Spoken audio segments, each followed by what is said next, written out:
श्रीमद्रामायणे वाल्मीकीये आदिकाव्ये युद्धकाण्डे 37 सर्गः। नरवानरराजौ तौ स च वायुसुतः कपिः जाम्बवान् रुक्षराजश्च राक्षसश्च विभीषणः। अंगदो वालिपुत्रश्च सौमित्रिः शरभः कपिः सुषेणः सह दायादः मैन्दो द्विविध एव च। गजो गवाक्षः कुमुदः नलोऽथ पनसस्तथा अमित्रविषयं प्राप्ताः समवेताः समर्थयन्। इयं सा लक्ष्यते लङ्का पुरी रावणपालिता सासुरोरगगन्धर्वैः अमरैरपि दुर्जया। कार्यसिद्धिं पुरस्कृत्य मन्त्रयध्वं विनिर्णये नित्यं सन्निहितो ह्यत्र रावणो राक्षसाधिपः। तथा तेषु ब्रुवाणेषु रावणावरजो ब्रवीत् वाक्यम् अग्राम्यपदवत् पुष्कलार्थं विभीषणः। अनलः शरभश्चैव सम्पातिः प्रघसस्तथा गत्वा लङ्कां ममामात्याः पुरीं पुनरिहागताः। भूत्वा शकुनयः सर्वे प्रविष्टाश्च रिपोर्बलं विधानं विहितं यच्च तद्दृष्ट्वा समुपस्थिताः।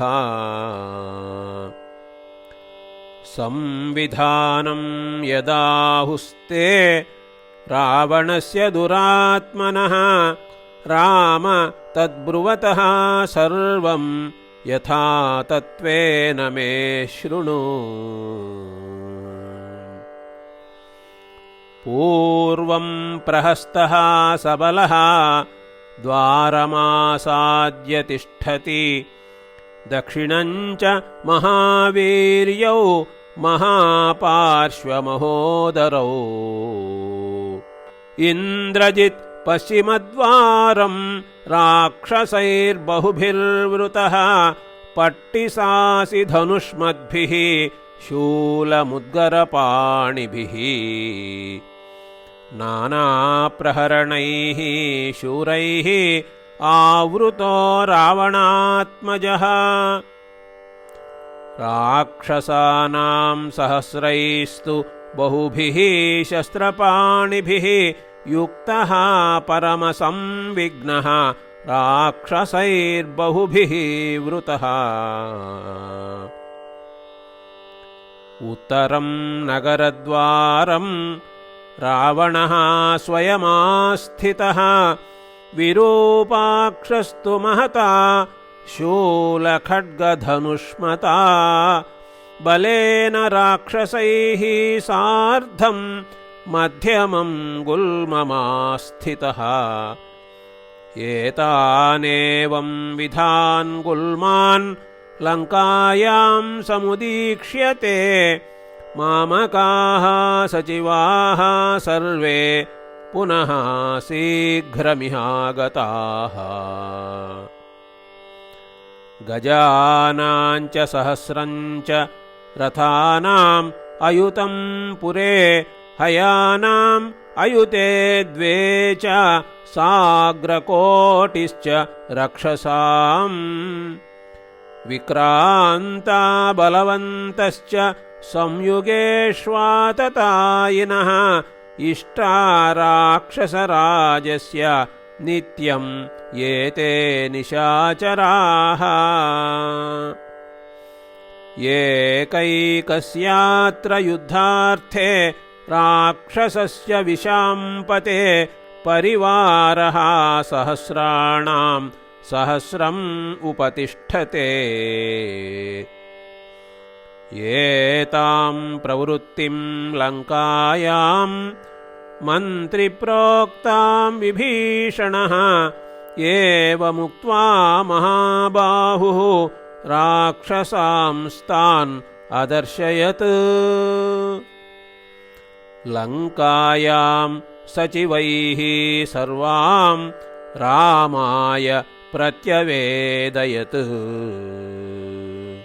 रामं कमलपत्राक्षम् इदमुत्तरमब्रवीत्। रावणावरजः श्रीमान् रामप्रियचिकीर्षया कुबेरं तु यदा राम रावणः प्रत्ययुध्यत 60,000 तदा निर्यान्ति राक्षसाः। पराक्रमेण वीर्येण तेजसा सत्त्वगौरवात् सदृशायेत्र दर्पेण रावणस्य दुरात्मनः। अत्र मन्युः न कर्तव्यः रोषये त्वां न भीषये। समर्थो ह्यसि वीर्येण सुराणामपि निग्रहे।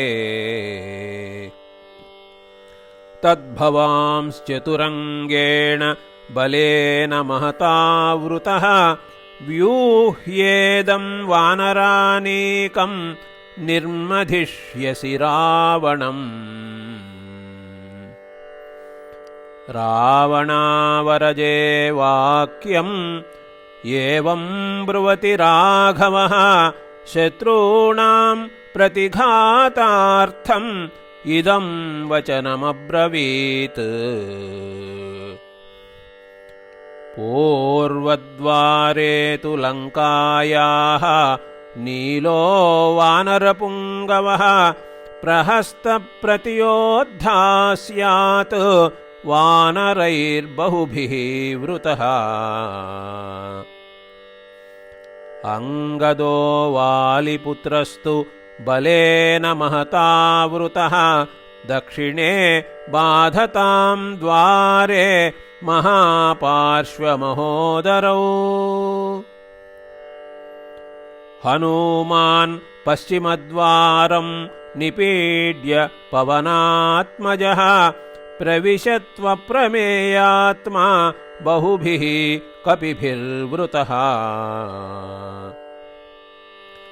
दैत्यदानवसङ्घानां ऋषीणां च महात्मनां विप्रकारप्रियः क्षुद्रः वरदानबलान्वितः परिक्रामति यः सर्वान् लोकान् सन्तापयन् प्रजाः तस्याहं राक्षसेन्द्रस्य स्वयमेव वधे धृतः।